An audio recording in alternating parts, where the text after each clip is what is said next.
بسم اللہ الرحمن الرحیم۔ ناظرین، ہمیں ایک افسوس رہے گا، اور یہ افسوس کوئی چھوٹا افسوس نہیں ہے، کیونکہ قرآن ہمارے گھروں کے اندر موجود ہے، لیکن ہم نے صرف قرآن کو پڑھا سمجھا نہیں،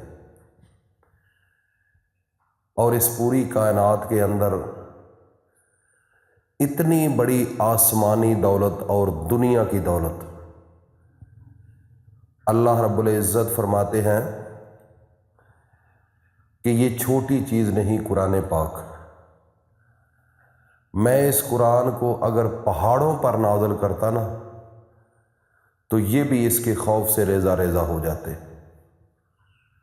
اب دیکھ لو پہاڑ کتنے بڑے ہوتے ہیں، کتنی سخت چیز ہے، پتھروں کے بنے ہوئے ہیں، معدنیات ہے ان کے اندر، اور بڑی ٹھوس چیز ہے۔ اللہ کا قرآن، اللہ پاک خود فرماتے ہیں کہ میں اگر اس قرآن کو ان پہاڑوں پر نازل کرتا تو اس کا اتنا دبدبا، اتنا اس کا رحمتوں سے بھرا ہوا ایک چشمہ ہے، اس کے اندر میری الوہیت ہے، اس کے اندر میری کبریائی ہے، اس کے اندر میری طاقت ہے، اس کے اندر میری ایک پاور ہے، نور ہے۔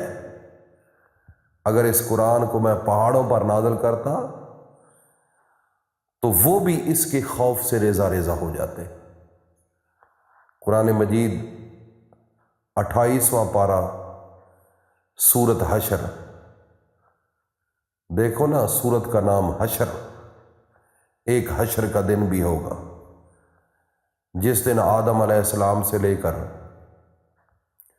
قیامت برپا ہونے تک جتنے بھی زیرو اس کائنات کے اندر اللہ نے بھیجے ہیں، خواہ وہ مرد کی شکل میں ہے یا عورت کی شکل میں، وہ سب اس دن اکٹھے ہوں گے حشر کے دن، اپنی قبروں میں جہاں پر دفن ہے وہ وہاں سے نکل آئیں گے، اور اس کائنات کے اندر ساری اللہ کی مخلوق جو ہے، جس کا نام انسانیت ہے، انسان ہے، زمین کے کسی کونے میں بھی ہوگی، وہاں سے نکل کر میدان محشر میں وہ حاضر ہو جائے گی۔ ناظرین، یہ چھوٹا وقت نہیں آ رہا، ایک بہت بڑا وقت آ رہا ہے۔ دیکھو نا، جب شادی ہوتی ہے یا فوتگی ہوتی ہے تو اس کی انتظار ہوتی ہے، اس کی انتظار ہوتی ہے، مشکلات ہوتی ہیں، سوچیں ہوتی ہیں، انسان اس کے متعلق سوچتا ہے دن رات۔ جب وقت گزر جاتا ہے تو اس کے بعد اس کو سکون آتا ہے۔ اسی طرح جس کا نام مومن ہے، جس کے دل کے اندر اللہ کی محبت ہے، جس دل کے اندر میرے نبی کا احترام ہے، اس کو سکون نہیں ہے۔ اس کو سکون اس وقت آئے گا جب قیامت برپا ہوگی اور اس کا نامہ اعمال اس کے دائیں ہاتھ میں جب ملے گا اس کو، تو وہ خوشی کے مارے ہر بندے کو دکھائے گا، دیکھو میں جیت گیا، میں جیت گیا، میں جیت گیا، میں جیت گیا۔ وہ خوش ہو جائے گا۔ اور جس کے نامہ اعمال بائیں ہاتھ میں اس کو دے دیا گیا، وہ روتا رہا، پیٹتا رہا، اور میں کہتا ہوں کہ پھر اس کا حال بے حال ہو جائے گا، اس کی کوئی نہیں سنے گا، خواہ وہ جتنا بھی رو لے۔ وہ ایک دن آ رہا ہے جس کا نام میدان میں، جس کا نام حشر ہے، حشر کا میدان ہوگا۔ وہاں پر فیصلے ہوں گے۔ تو یہ اس نسبت سے سورۃ حشر جو ہے یہ 28ویں پارے کے اندر موجود ہے۔ اس کے اندر لکھا ہوا ہے کہ لو انزلنا ھذا القرآن علی جبل لرأیتہ خاشعا متصدعا من خشیۃ اللہ۔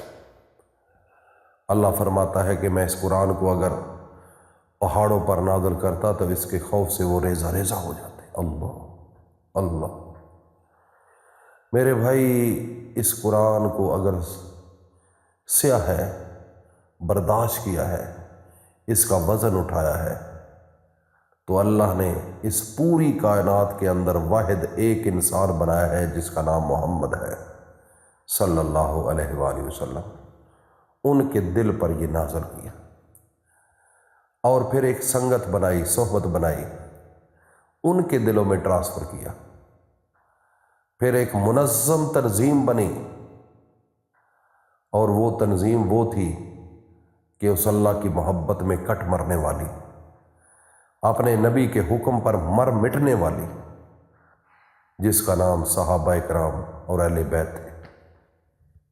ناظرین، آج جمعرات کا مقدس دن ہے۔ ان کے دلوں میں جو قرآن تھا، اس قرآن کے اندر ایک چھوٹی سی آیت ہے جس کا نام سورہ کوثر ہے۔ انا اعطیناک الکوثر فصل لربک وانحر ان شانئک ھو الابتر۔ اللہ رب العزت نے اس سورت کو اپنے نبی کی شان میں اتارا، اور جب یہ شان میں اتری تو پہلے میرے نبی غمگین تھے، اس وقت خوش ہو گئے۔ اس کا شان نزول پہلی کئی دفعہ ویڈیو میں بتا چکا ہوں۔ آج کا دن خاص دن ہے، جمعرات کا دن۔ اس دن کو میرے اللہ کے خاص فرشتے اس دنیا میں آتے ہیں، اور ان کے ہاتھوں میں سونے کے قلم اور چاندی کے برق ہوتے ہیں۔ میرے بھائی، آج مغرب کی نماز کے بعد میری بہن بیٹیاں، آج مغرب کی نماز کے بعد اول و آخر صرف 3 مرتبہ درود پڑھ کر 99 بار اس سورت کو پڑھ لو۔ انا اعطیناک الکوثر فصل لربک وانحر ان شانئک ھو الابتر، اپنی آنکھوں کو بند کر کے، اور اپنا دایاں ہاتھ اپنے سر کے اوپر رکھ کر۔ ناظرین، یہ رات ایسی رات ہوگی، آپ کو نظارے ملیں گے۔ یہ رات ایسی رات ہوگی، جو دل کی خواہش کرو گے وہ ملے گا۔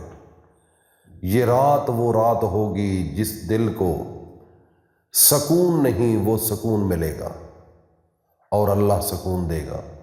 جس کے پاس رزق نہیں، رزق دے گا۔ تنگ دستی ختم ہو جائے گی، میرے رب کی طرف سے رزق کی بارش شروع ہو جائے گی۔ آپ کو خود پتہ نہیں چلے گا کہ میرا اللہ ہم پر کہاں کہاں سے نظر کرم کر رہا ہے۔ میرے بھائی، اس کے اندر راز ہے، یہ اللہ کا نور ہے۔ اس وظیفے کو ضرور کرو، قرآن کو سمجھنے کی کوشش کرو، قرآن کو سمجھنے کی، انشاءاللہ زندگی آسان ہو جائے گی۔ اللہ پاک عمل کی توفیق عطا فرمائے۔ وآخر دعوانا ان الحمد للہ رب العالمین۔